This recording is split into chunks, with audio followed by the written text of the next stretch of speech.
Welcome to our channel. Today Bible verse in Tamil.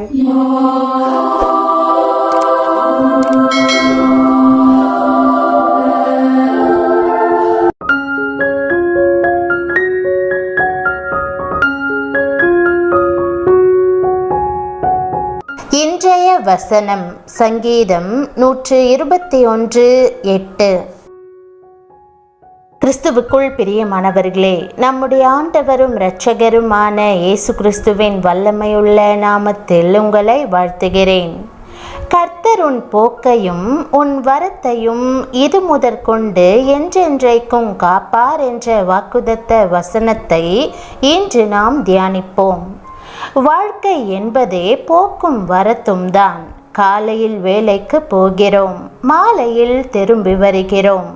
பணத்தை சம்பாதிக்கும் போது பணம் நம்மை நோக்கி வருகிறது, செலவழிக்கும் போது அது நம்மை விட்டு கடந்து போகிறது. பணமும் செல்வமும் ஆஸ்தியும் கூட மனித வாழ்க்கையில் போக்கும் வரத்துமாய் இருக்கின்றன. ஆனால் கர்த்தரோ, நீ வருகையிலும் ஆசீர்வதிக்கப்பட்டிருப்பாய், நீ போகையிலும் ஆசீர்வதிக்கப்பட்டிருப்பாய் என்று சொல்லி இருக்கிறார். நீங்கள் எங்கு சென்றாலும் ஜெபத்தோடும் கர்த்தருடைய பிரசன்னத்தோடும் செல்லுவீர்களானால் உங்கள் போக்கும் வரத்தும் ஆசீர்வாதமானதாய் இருக்கும். வேதம் சொல்லுகிறது, உன் வழிகளிலெல்லாம் அவரை நினைத்துக்கொள், அப்பொழுது அவர் உன் பாதைகளை செவ்வைப்படுத்துவார்.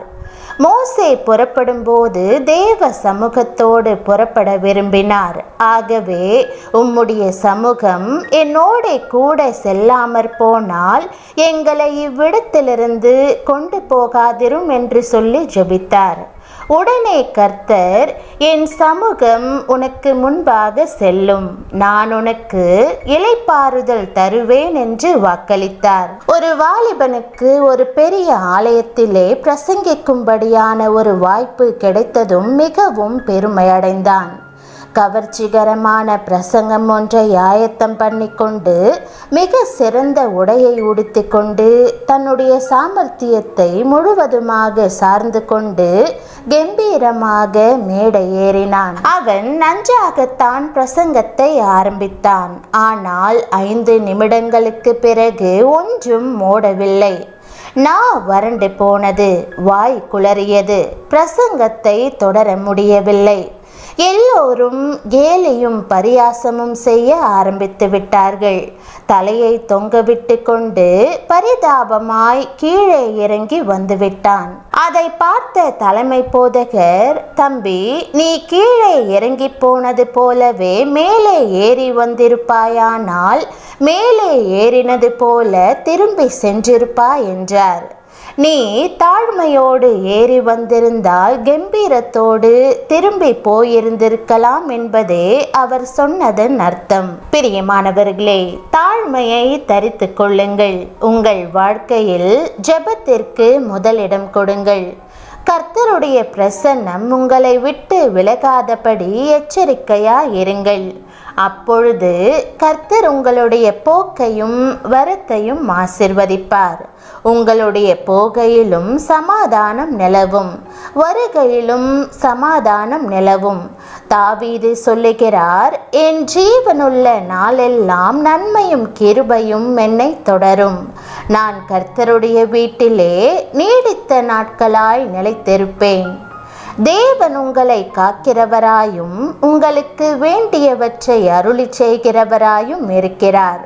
உங்கள் ஆத்துமாவும் உங்கள் ஜீவனும் இயேசுவுக்கு அருமையானவை.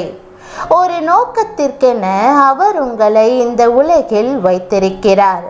நான் இன்னும் ஏன் வாழ வேண்டும் என்று ஒருபோதும் சொல்லாதிருங்கள். நீங்கள் இந்த உலகில் வாழ்வது இயேசுவுக்கு அவசியமாய் இருக்கிறது. பாரமும் கரடு முரடுமான பாதையில் செல்லும் போது உங்களுக்கு ஒத்தாசை அனுப்பக்கூடிய கர்த்தரை நோக்கி உங்கள் கண்களை ஏறெடுத்து பாருங்கள். உங்களுக்கு சகாயம் ஆண்டவரிடத்திலிருந்து வரும். கர்த்தர் கர்த்தர் நம்மை காக்கிறவர். எல்லா சங்கீதங்களிலும் 23ஆம் சங்கீதம், 91ஆம் சங்கீதம், 121ஆம் சங்கீதம் மிகவும் விசேஷமானது. இந்த 3 சங்கீதங்களும் கர்த்தர் நம்மை காக்கிறவர் என்பதை திரும்ப திரும்ப வலியுறுத்துகின்றன. ஒரு இடத்தில் பயங்கரமான தீப்பற்றி எரிந்த போது தாய்க்கோழி தன்னுடைய குஞ்சுகளை எல்லாம் தன்னுடைய செட்டைகளினால் மூடியபடியே அமர்ந்து கொண்டது. தீ அதை கருகி போக பண்ணிற்று. சில மணி நேரங்கள் கழித்து ஒருவன் தன்னுடைய காலினால் கருகி போயிருந்த கோழியை தட்டிய போது அந்த கோழியின் அடிபாகத்திலிருந்து உயிருள்ள கோழி குஞ்சுகள் வெளியே எழும்பி வந்தன. என்ன ஆச்சரியம் இது! தாய்க்கோழியின் உள்ளத்தில் தன்னுடைய குஞ்சுகளை பாதுகாக்க இவ்வளவு அன்பும் தியாகமும் வைத்த ஆண்டவர் நம்மை பாதுகாக்க தன் உள்ளத்தில் எவ்வளவு அதிக அன்பும் தியாகமும் உடையவராக இருப்பார். ஆகவேதான் அவர் பரலோகத்தின் மேன்மைகளை துறந்து பூமியிலே இறங்கி வந்து கல்வாரி சிலுவையிலே தன்னுடைய உயிரை கொடுத்து நம்மை சத்துருவின் கைக்கு விலக்கி தப்புவித்தார்.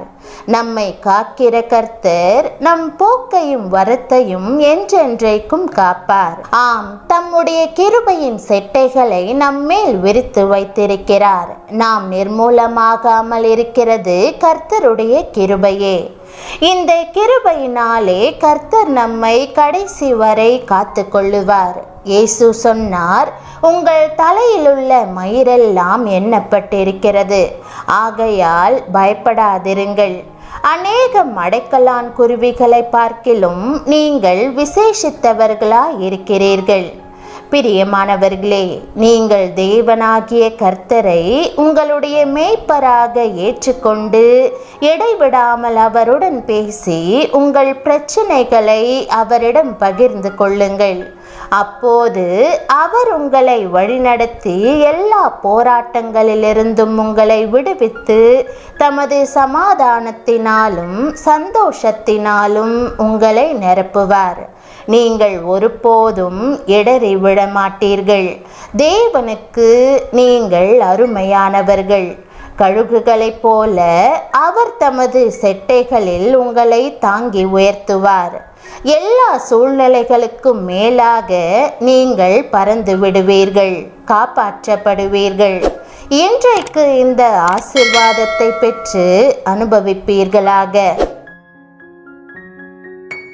ஜெபம். அன்பின் ஆண்டவரே, நீர் எப்போதும் என்னை விசாரிக்கிறவராக என் மேல் கண்ணோக்கமாய் இருப்பதற்காக உமக்கு நன்றி செலுத்துகிறேன்.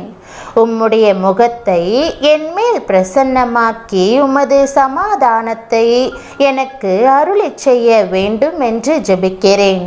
உம்முடைய முகத்தை என் மேல் பிரகாசிக்க பண்ணி என் வாழ்க்கையில் உம்முடைய கிருபையை பெருக பண்ணுவீராக. இப்போதும் எப்போதும் என்னுடைய போக்கையும் வரத்தையும் கவனித்து கொள்ளும்.